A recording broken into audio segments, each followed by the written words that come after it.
नमस्कार। बीए तृतीय वर्ष के प्रथम प्रश्न पत्र की द्वितीय पुस्तक मैथिली शरण गुप्त रचित भारत भारती की इस कक्षा में आप सबका स्वागत है। प्रिय छात्रों, मैथिली शरण गुप्त स्वतंत्र भारत के प्रथम राष्ट्र कवि माने जाते हैं। आप थोड़ा समझने की कोशिश करिए कि किसी कवि को राष्ट्र कवि क्यों कहा गया। बड़े कवि थे, श्रेष्ठ कवि थे, कालजयी रचनाएं की, पर उन्हें राष्ट्र कवि कहने की आवश्यकता क्यों हुई? कुछ जिज्ञासाएं हमारे मन में उठनी चाहिए। राष्ट्र कवि से तात्पर्य क्या? ऐसा कवि जो राष्ट्र का है, तो सारे कवि राष्ट्र के ही होते हैं, अपने अपने राष्ट्रों के कवि होते हैं? नहीं, वहां राष्ट्र कवि जब पद दिया गया है तो उसका मतलब है वे ऐसे कवि हैं जिनके काव्य ने जन जन में, भारतीय के जन मन में राष्ट्रीय भावनाओं का संचार किया। वे हिंदुस्तान के उन बहुत बेहतरीन और उन बहुत ही मजबूत अभिव्यक्ति वाले कवियों में अग्रणी हैं जिनकी काव्य धारा ने अंग्रेजों के अन्याय, शोषण और उनके अत्याचारों की धारा से जो आप्लावित भारतीय जनमन था उसे किनारा दिया। उसमें आत्मबल भरा, विश्वास भरा, और यह विश्वास भरने के लिए वे जाते हैं इतिहास के और गौरवशाली क्षणों में, जहां से हमें प्रेरणा मिलती है अपने स्वर्णिम भविष्य की। ये जो इतिहास के गौरवशाली क्षण हैं वो उस सुंदर भारत के इतिहास का हिस्सा है जिस पर पूरा विश्व नाच करता है।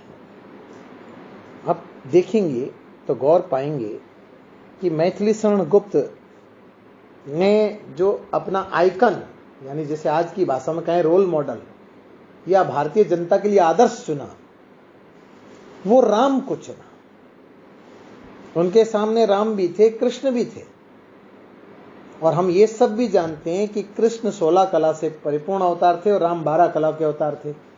फिर भी उन्होंने राम का चयन किया, कृष्ण का नहीं। क्या कारण?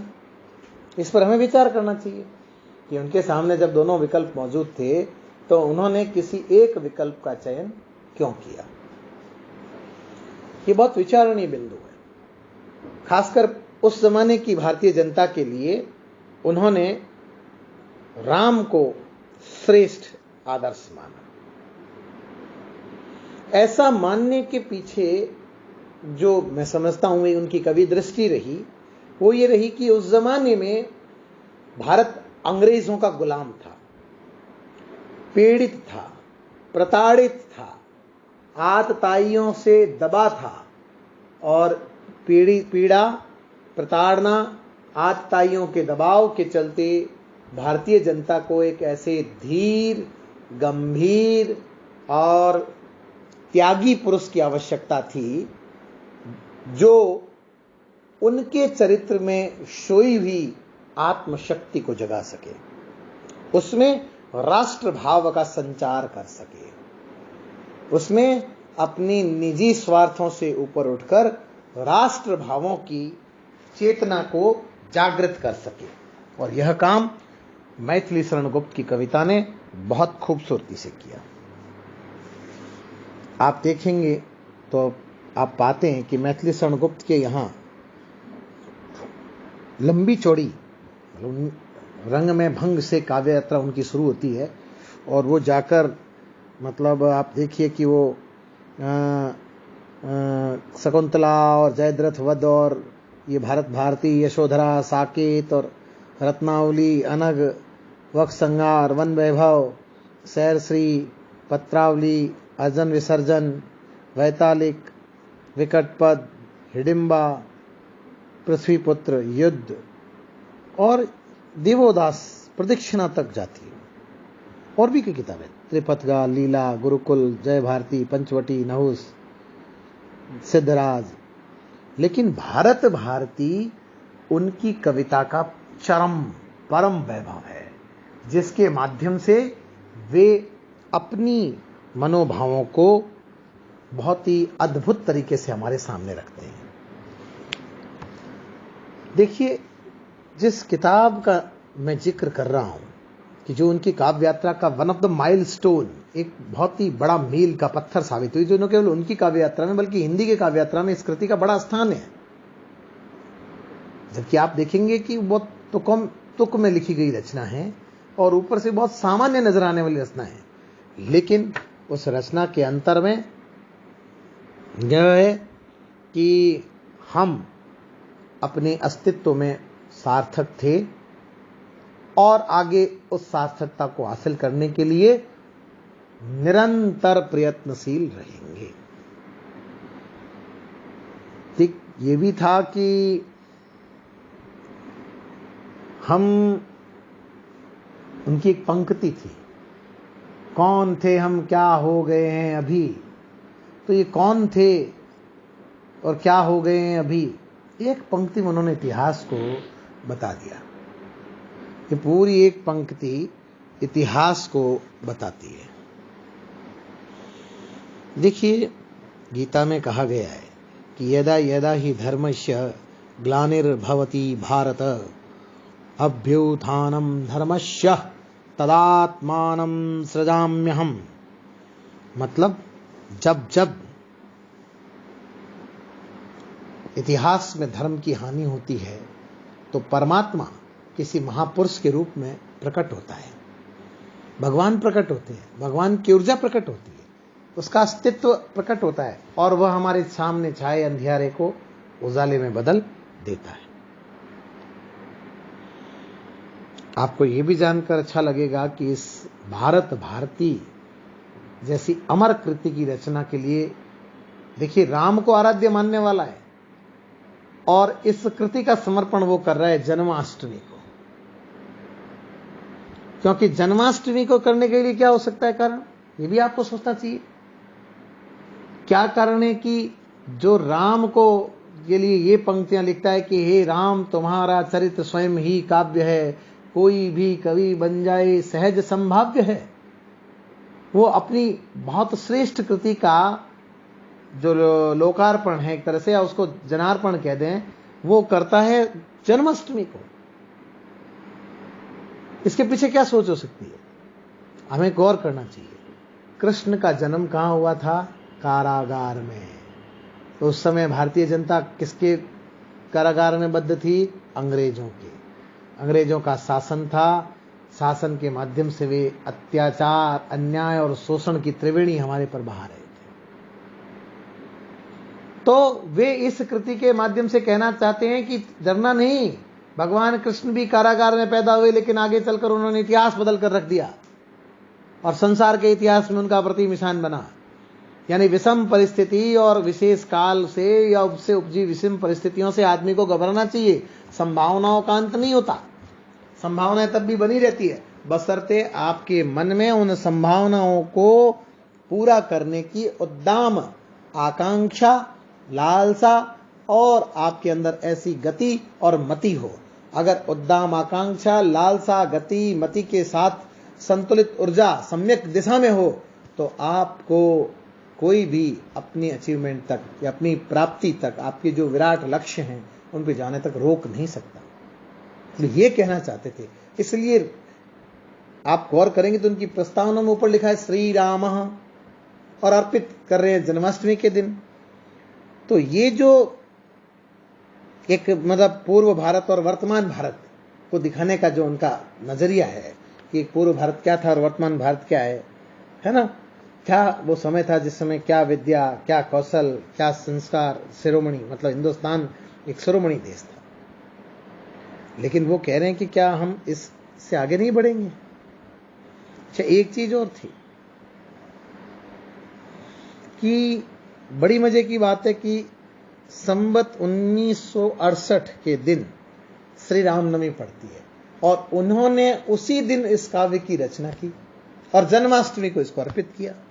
तो वे चाहते हैं कि हिंदुस्तान के आम आवाम में राम और कृष्ण दोनों का समन्वय हो, कृष्ण जैसी कूटनीति, युद्ध नीति और संसार में लोकोपकार करने की भावना हो तो राम जैसा धैर्य, मर्यादा पुरुषोत्तम, शील और सौंदर्य भी हो। इसी से वो हिंदुस्तान बनेगा जो विश्व का गुरु बनेगा। ऐसा नहीं था कि ये सीधे सीधे इन्होंने ये कविता लिख दी। इस कविता से लिखने से 2 वर्ष पूर्व उन्होंने पूर्व दर्शन नाम की एक तुकबंदी भी लिखी थी, और जब वो तुकबंदी लिखी पूर्व दर्शन के नाम से, तभी उनके मन में एक विचार आया कि क्यों न मैं इसे एक बड़ी कविता के रूप में लिखूं। फिर एक संयोग ऐसा आया कि मुझे कई लोगों ने इसके लिए आग्रह किया। उनमें राजा राम पाल सिंह जी KCI का बहुत महत्वपूर्ण योगदान था, और उन्होंने हठपूर्वक कहा कि आप हिंदुओं को जागृत करने के लिए एक इस तरह का काव्य लिखिए ताकि उनके मन में आत्मबल का, आत्म गौरव का संचार हो। आप देखिए कि मुझे यह कहने में बड़ी प्रसन्नता है कि ऐसे विराट व्यक्तित्व को, जिसने अपनी पूरी काव्य यात्रा में हमारी देश, हमारी संस्कृति, हमारे उस कारागारी जीवन को समृद्ध और संपन्न बनाने की कोशिश की, उसे आजाद भारत के सबसे बड़ी कवियों में से एक अज्ञेय ने अपना काव्य गुरु माना। आपको यह भी ताज्जुब लग सकता है कि कहां अज्ञेय की कविता और कहां मैथिली शरण गुप्त की कविता। दोनों के अंदर में रात दिन का फर्क है, दोनों के शिल्प में, दोनों की अनुभव की आकृति में, उनकी बनावट में, उनकी भाषा में, योजना में, उनके शब्दों में, तुक को लेकर। लेकिन काव्य का संस्कार स्वयं अज्ञेय कहते हैं। मैंने मैथिली शरण गुप्त की कविता पढ़कर ही काव्य का संस्कार ग्रहण किया।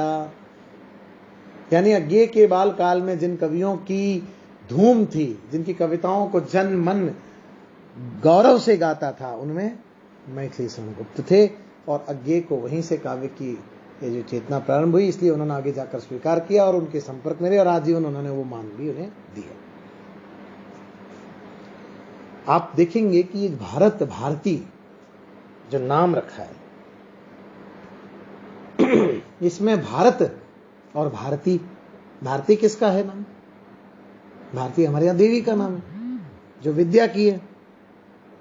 भारत माता का नाम भी कहते हैं कई लोग। तो भारत की जो भारती है और उसकी जो आरती उन्होंने उतारी है, उसमें वो केवल आरती नहीं है, उसमें उन्होंने कुछ कड़ी बातें भी कही है। उन्होंने हमारे अपमानजनक व्यवहार को, हमारे स्वभाव को अपनी भाषा में कठोर निंदा भी की है। और वो स्वयं लिखते हैं कि मुझे ऐसा करने की प्रेरणा उस समय की तत्कालीन दुरावस्था ने दिया। जब समाज इतना विकृत होगा तो मुझे समाज की विकृति पर चोट करनी ही होगी। कवि का कर्तव्य है कि वो समाज में उत्पन्न हो रही विकृतियों को रोके या उसके खिलाफ अपना उद्बोधन जारी करे।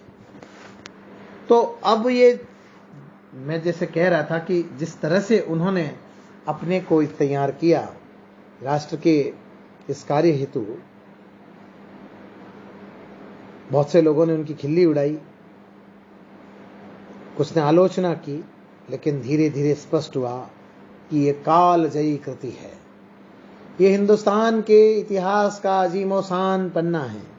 और आप गौर करिए, अपने मंगलाचरण में ही वो इसका संकेत देते हैं कि मानस भवन में आर्यजन जिसकी उतारे आरती, भगवान भारत वर्ष में गूंजे हमारी भारती, हो भद्र भावोद्भाविनी वह भारती है भगवते, सीतापते सीतापते गीतामते गीतामते। अब ये जो सीतापते से गीतामते की यात्रा है, अर्थात सीतापति राम, मर्यादा पुरुषोत्तम राम से जो एक तरह से कलिकाल की इन कुलाचियों को नियंत्रित कर संयम और विवेक से न्याय और धर्म का पालन करते हुए समता का दर्शन दिखाने वाले श्री कृष्ण तक की यात्रा गीतामती वही तो करती है। संयम, विवेक, साहस, आत्मगौरव, ये सारे के सारे जो है मूल्य हमें किससे मिलते हैं? गीता से मिलते हैं। और वो उसका प्रारंभ में ही वर्णन करते हैं। तो मैं समझता हूं कि आज के अपने व्याख्यान में मैंने आपको भारत भारती की पृष्ठभूमि, कवि की पृष्ठभूमि और उनके इन सब चीज़ों के बारे में आपको थोड़ा विस्तार से बताने की कोशिश की। तत्संबंधी जिज्ञासाएं हैं तो उनका स्वागत है, आप पूछ सकते हैं, जान सकते हैं। नमस्कार, धन्यवाद।